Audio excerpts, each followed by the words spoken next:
हम सब जानते हैं कि आईने रोशनी को पलटते हैं, यानी रिफ्लेक्ट करते हैं। पर यह सोचना कितना कमाल का है कि एक कार का साइड मिरर जो हमें ट्रैफिक दिखाता है और एक टेलीस्कोप का मिरर जो लाखों प्रकाश वर्ष दूर की गैलेक्सी की रोशनी को पकड़ता है, दोनों एक ही बुनियादी नियम पर काम करते हैं। तो आज हम इसी खेल को समझने वाले हैं। कैसे हम रोशनी को अपनी मर्जी से मोड़ सकते हैं, उसे धोखा दे सकते हैं और ऐसी चीजें देख सकते हैं जो असल में वैसी नहीं है जैसी दिखती हैं। और ये खेल हमारी रोजमर्रा की दुनिया से कहीं ज्यादा गहरा है। हम अक्सर कहते हैं कि प्रकाश या लाइट एक सीधी रेखा में चलती है, एक किरण की तरह। लेकिन जब ये किसी बहुत ही बारीक किनारे से गुजरती है तो ये मुड़ जाती है, जिसे विवर्तन कहते हैं।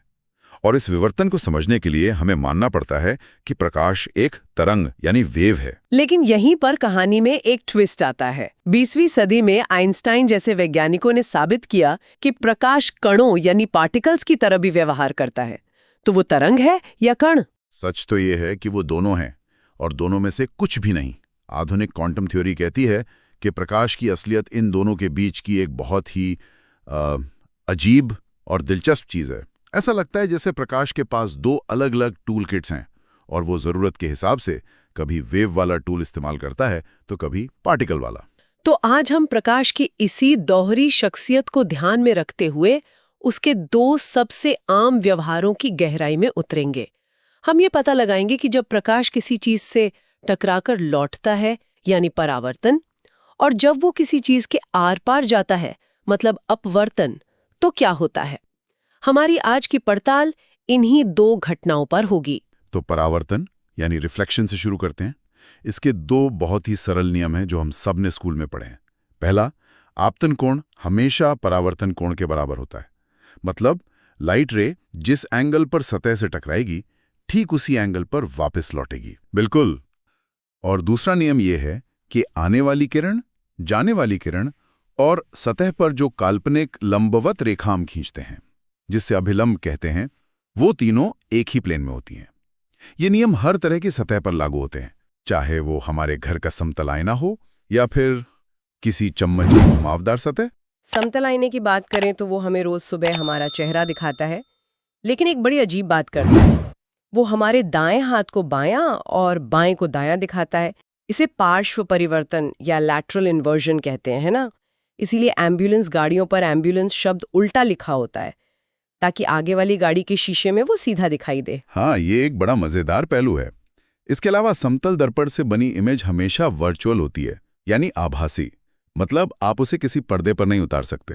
वो सीधी होती है और उसका साइज भी बिल्कुल ऑब्जेक्ट के बराबर होता है। पर असली जादू तब शुरू होता है जब हम इस समतल सतह को थोड़ा मोड़ देते हैं। मतलब गोलीय दर्पण या स्फेरिकल मिरर्स की दुनिया में मुझे हमेशा से ये कमाल का लगता है कि एक चमकदार स्टील का चम्मच अपने आप में एक पूरी फिजिक्स लैब है। हाँ। चम्मच का अंदर धसा हुआ हिस्सा अवतल दर्पण यानी कॉनकेव मिरर, हाँ। और बाहर उभरा हुआ हिस्सा उत्तल दर्पण यानी कॉन्वेक्स मिरर की तरह काम करता है। बिल्कुल सही पकड़ा। ये दर्पण एक काल्पनिक कांच के गोले का हिस्सा होते हैं। उस गोले का जो केंद्र होता है उसे हम वक्रता केंद्र या सेंटर ऑफ कर्वेचर सी कहते हैं, और दर्पण की सतह का जो ठीक बीच का पॉइंट होता है उसे ध्रुव या पोल पी कहते हैं। इसे आप दर्पण का नॉर्थ पोल समझ सकते हैं, हमारा मेन लैंडमार्क, जहां से सारी दूरियां नापी जाती हैं। तो ध्रुव पी और वक्रता केंद्र सी को जोड़ने वाली एक सीधी रेखा होगी, उसे क्या कहेंगे? उसे कहते हैं मुख्य अक्ष या प्रिंसिपल एक्सिस। अब इस पर एक और बहुत जरूरी पॉइंट आता है, मुख्य फोकस एफ। इसे समझने का सबसे अच्छा तरीका यह है कि आप कल्पना करें कि बहुत दूर से प्रकाश की समानांतर किरणें आ रही हैं।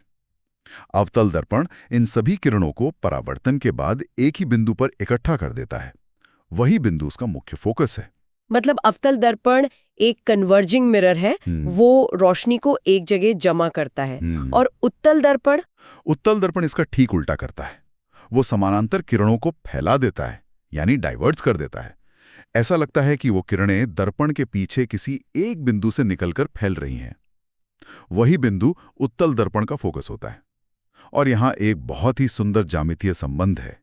छोटे दर्पणों के लिए ये फोकस बिंदु एफ, ध्रुव पी और वक्रता केंद्र सी के ठीक बीच में होता है। यानी फोकस दूरी वक्रता त्रिज्या की ठीक आधी होती है। F = R/2। ठीक है। तो अवतल दर्पण रोशनी को एक जगह जमा करता है, ये तो बड़ा दिलचस्प है। मैंने सुना है कि इसके सामने चीज को अलग-अलग जगह रखने पर उसकी इमेज भी पूरी तरह बदल जाती है। ऐसा लगता है जैसे इस दर्पण का मूड बदलता रहता है। आप ऐसा कह सकती हैं। अवतल दर्पण के साथ सच में दो अलग-अलग दुनियाएं हैं। एक वास्तविक और उल्टी दुनिया, और दूसरी आभासी और बड़ी दुनिया। और इन दोनों दुनियाओं के बीच की सीमा है इसका फोकस पॉइंट। ये तो सुनने में किसी साइंस फिक्शन फिल्म जैसा लग रहा है। समझाइए जरा। देखिए, जब तक वस्तु फोकस से दूर है, चाहे वो अनंत पर हो या वक्रता केंद्र C पर, अवतल दर्पण हमेशा एक वास्तविक और उल्टी इमेज बनाएगा। वास्तविक का मतलब है कि आप उसे पर्दे पर उतार सकते हैं, जैसे सिनेमा हॉल में होता है। अगर आप C पर खड़े होंगे तो आपकी इमेज भी C पर ही बनेगी, आपके बराबर साइज की, लेकिन उल्टी। आप सिर के बल खड़े नजर आएंगे। अरे वाह! तो टेलीस्कोप में जो दूर के सितारों की रोशनी को एक बिंदु पर फोकस किया जाता है, वो इसी सिद्धांत पर काम करता है। इस्तेमाल करते हैं। लेकिन जैसे ही आप हिम्मत करके उस सीमा को लांघते हैं और वस्तु को फोकस और दर्पण के बीच ले आते हैं, आप दूसरी दुनिया में पहुंच जाते हैं। आभासी और बड़ी दुनिया में? हाँ, अब दर्पण एक उल्टी इमेज बनाने के बजाय एक बहुत बड़ी, सीधी और आभासी इमेज बनाता है। यही इमेज दर्पण के पीछे बनती है। और यही वो जादू है जो शेविंग मिरर या मेकअप मिरर में काम आता है। आप अपना चेहरा दर्पण के बहुत पास लाते हैं और वो आपको चेहरे का एक बड़ा और साफ व्यू देता है। दंत चिकित्सक भी इसी सिद्धांत का इस्तेमाल करके दांतों की छोटी सी कैविटी को बड़ा करके देखते हैं। तो ये सब बस वस्तु को फोकस के इधर या उधर ले जाने का खेल है। एक ही दर्पण, लेकिन व्यवहार बिल्कुल अलग। अब उत्तल दर्पण के बारे में बताइए, क्या वो भी इतना ही मूडी है? नहीं, उत्तल दर्पण बहुत ही भरोसेमंद और सीधा साधा है। आप वस्तु को कहीं भी रखें, वो हमेशा एक ही तरह की इमेज बनाएगा। सीधी, आभासी और वस्तु से हमेशा छोटी। वो कभी आपको उल्टा नहीं दिखाएगा और ना ही कभी आपको बड़ा करके दिखाएगा। इसीलिए गाड़ियों में इसे रियर व्यू मिरर की तरह इस्तेमाल करते हैं, है ना? ताकि पीछे की गाड़ियां हमेशा सीधी दिखें। बिल्कुल। इसका एक और बहुत बड़ा फायदा है, क्योंकि ये बाहर की तरफ उभरा होता है, ये अपने अंदर बहुत बड़े इलाके का व्यू समेट लेता है। इसे वाइड फील्ड ऑफ व्यू कहते हैं। ड्राइवर एक छोटे से आईने में अपने पीछे की पूरी सड़क देख पाता है, जो सुरक्षा के लिए बहुत जरूरी है। आपने देखा होगा, उन पर एक चेतावनी भी लिखी होती है, objects in mirror are closer than they appear. हाँ, वो इसीलिए क्योंकि दर्पण हर चीज को छोटा करके दिखा रहा है, जिससे हमारे दिमाग को लगता है कि वो चीज दूर है, जबकि होती पास है। एकदम सही। इसका एक बहुत ही शानदार ऐतिहासिक उदाहरण आगरा के किले में है। वहां एक दीवार पर एक छोटा सा उत्तल दर्पण लगा है, और अगर आप सही जगह पर खड़े हों तो उस छोटे से दर्पण में आपको पूरे ताजमहल की साफ तस्वीर दिखाई देती है। ये दिखाता है कि ये दर्पण कितनी बड़ी दुनिया को अपने अंदर समेट सकता है।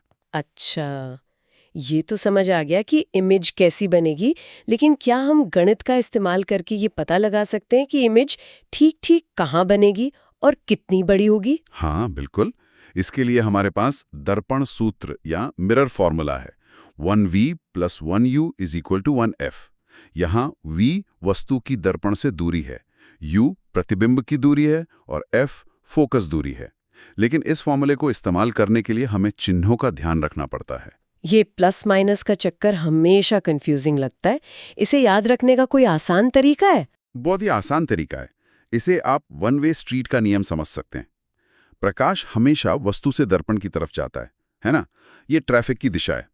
अगर आप कोई भी दूरी ट्रैफिक की इसी दिशा में नापते हैं तो वो पॉजिटिव होगी, और अगर आपको ट्रैफिक के खिलाफ उल्टी दिशा में नापना पड़े तो वो नेगेटिव होगी। बस इतना ही है। और एक और शब्द आता है, आवर्धन या मैग्निफिकेशन। वो क्या बताता है? आवर्धन यानी m बस ये बताता है कि इमेज वस्तु के मुकाबले कितने गुना बड़ी या छोटी है। अगर m का मान 1 से ज्यादा है तो इमेज बड़ी है, 1 से कम है तो छोटी है। और सबसे मजेदार बात इसके चिन्ह में छिपी है। अगर m का मान नेगेटिव है तो इसका मतलब इमेज वास्तविक और उल्टी है, और अगर m पॉजिटिव है तो इमेज आभासी और सीधी है। तो सिर्फ एक नंबर का प्लस या माइनस साइन हमें इमेज का पूरा कैरेक्टर बता देता है। ये तो कमाल है। तो ये थी कहानी प्रकाश को टकराकर लौटाने की। लेकिन तब क्या होता है जब प्रकाश किसी चीज से टकराकर लौटता नहीं, बल्कि उसके आर पार निकल जाता है? जैसे हवा से पानी में। हाँ, ये एक पूरी अलग दुनिया है। इसे हम अपवर्तन या रिफ्रैक्शन कहते हैं। ये वही घटना है जिसकी वजह से पानी के गिलास में रखी पेंसिल हमें मुड़ी हुई दिखाई देती है, या स्विमिंग पूल का फर्श हमें असल से ज्यादा ऊपर उठा हुआ महसूस होता है। हमारा दिमाग धोखा खा जाता है। और ये धोखा होता क्यों है? प्रकाश अपनी दिशा क्यों बदल लेता है? इसका सीधा सा कारण है प्रकाश की चाल में बदलाव। प्रकाश की रफ्तार वैक्यूम में सबसे तेज होती है, करीब 3 लाख किलोमीटर प्रति सेकंड। लेकिन जैसे ही वो हवा से पानी या कांच जैसे घने माध्यम में घुसता है, उसकी रफ्तार कम हो जाती है और चाल में यही बदलाव उसे मुड़ने पर मजबूर कर देता है। इसे समझने के लिए कोई अच्छा उदाहरण है? हाँ, एक क्लासिक उदाहरण है। आप कल्पना कीजिए कि सैनिकों की एक टुकड़ी एक पक्की सड़क पर मार्च कर रही है और उन्हें तिरछे होकर एक कीचड़ भरे मैदान में घुसना है। जैसे ही पहली लाइन के सैनिक कीचड़ में कदम रखेंगे, उनकी रफ्तार धीमी हो जाएगी, जबकि उनके बगल वाले सैनिक जो अभी भी सड़क पर हैं, वो पूरी रफ्तार से आगे बढ़ते रहेंगे।